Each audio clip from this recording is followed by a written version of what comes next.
Welcome to our Conrail farewell salute. What better way to say goodbye to this short-lived but fascinating railroad than to explore the Pittsburgh line, the very soul of Conrail's essence. We've called this video Blues for a couple of reasons. Those big blue painted locomotives are an obvious one, and the other reason is that we're saddened to see another railroad become a fallen flag. So join us now as we pay tribute to the men, women, equipment, and machines of Conrail in Pittsburgh Line Blues. Hey rail fans, do you miss Big Blue? I know I do. Today we go back and see Conrail work the main line.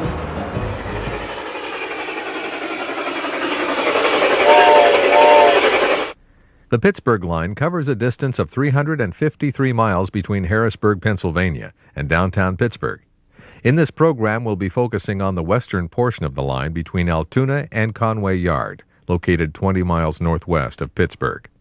Conway is actually on the Fort Wayne line, which begins in downtown Pittsburgh, but crews operating east across the Pittsburgh line begin their run at Conway. Our program will begin at the huge facility at Conway. From there, we'll explore the small portion of the Fort Wayne line leading to Pittsburgh. In addition to the main line, Conrail has two other routes to move trains through the area. At C.P. Bell, some trains are routed over a portion of the Mon line. They traverse the two O.C. bridges across the Ohio River and then follow the south side of the Monongahela River to C.P. 16. At this location, trains headed east cross over the river on the Port Perry branch to reconnect with the Pittsburgh line.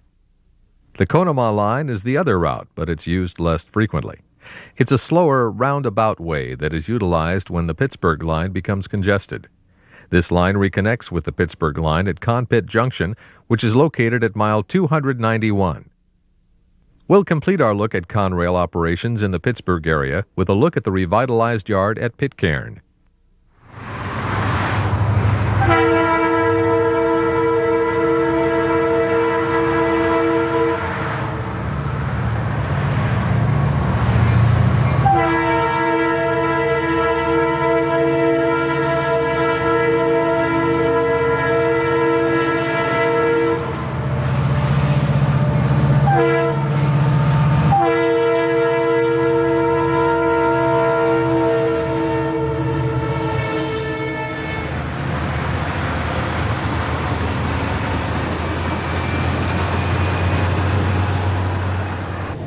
Intermodal train TB22 sprints out of Conway to complete its eastbound journey from Chicago to Baltimore, Maryland.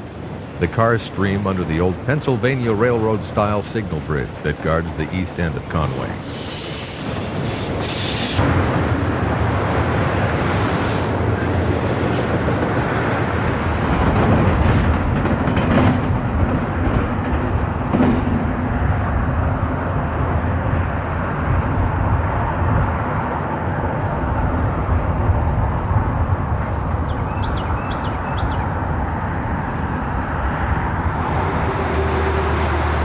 Once the hot intermodal train has departed, a yard job gets busy and is viewed as it pulls a cut of cars past the East Conway Yard Tower.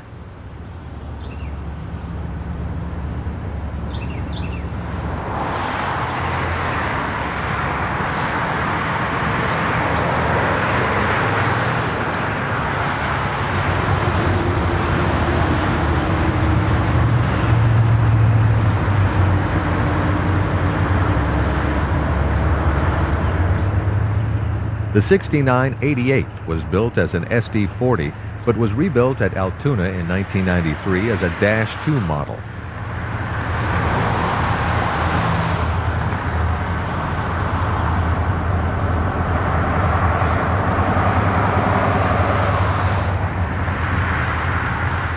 The engine facility at Conway always seems to have plenty of power on hand. A General Electric C39-8 is observed on the ready track along with other GE and EMD locomotives. Toward the final years of Conrail's existence, a major purchasing effort was launched to create a modern fleet of diesel power for the railroad. The Conway office building is a large structure that's located near the center of the yard. One of the old Pensy position light signals indicates that a westbound train will soon be entering the yard. We turn to catch TV11 as it races under the signal bridge on its way into Conway.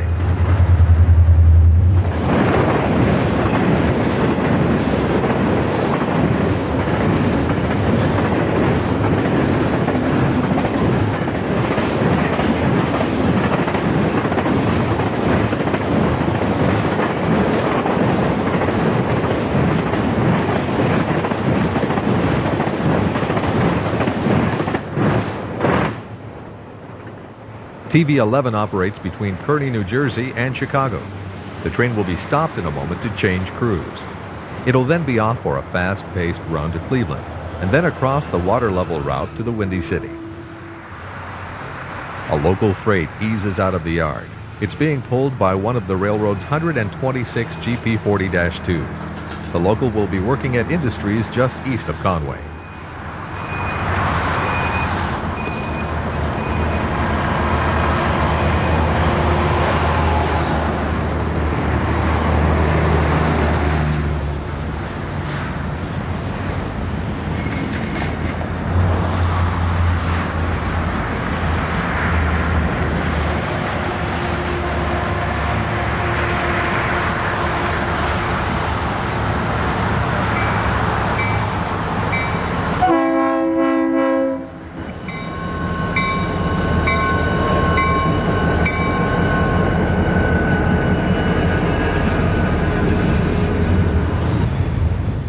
From the look of the train's consist, we can safely say that most of the industry the local will be working has something to do with the steel industry. Even though most of the mills are long gone, the area still has plenty of heavy industry, much of it related to the steel business.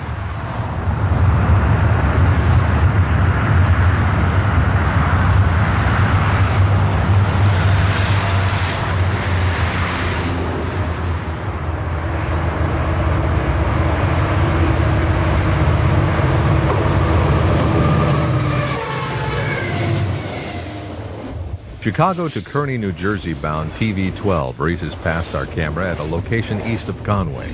This spot is called Haysville, and it's located about halfway between Conway and downtown Pittsburgh. A westbound local freight passes through Haysville on its way back to Conway. The crew has finished their overnight work around the McKees Rocks area. This train is called the Scully Local, and it's unique in that it's a push-pull operation. Engines are located on both ends of the consist.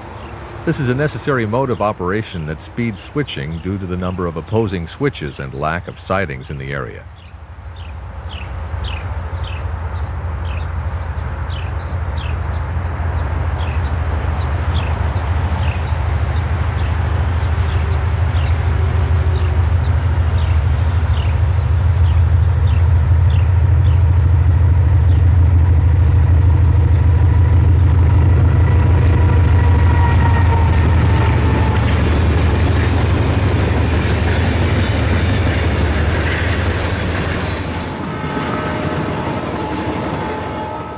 The position lights on the signal bridge change from vertical to horizontal as the consist is rushed toward Conway.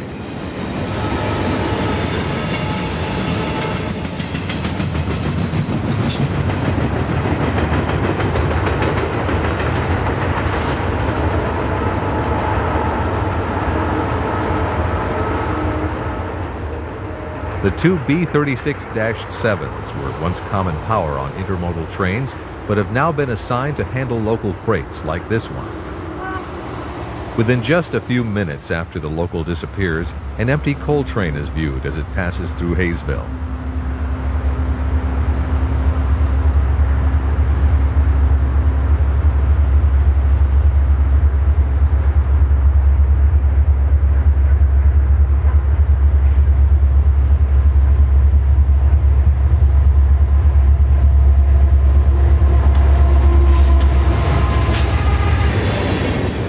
If you want to see more train fun, hit the subscribe button below. Hit like if you liked this video. And if you didn't, let us know in the comments. We always read the comments. As the empty hoppers rush east, a westbound freight can be seen over on track 3.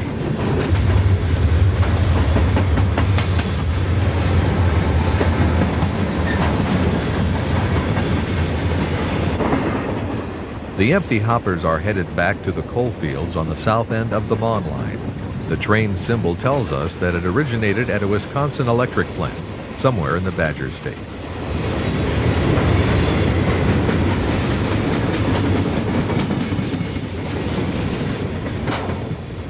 The westbound is train MOPI, a Morrisville, Pennsylvania to Conway general merchandise freight.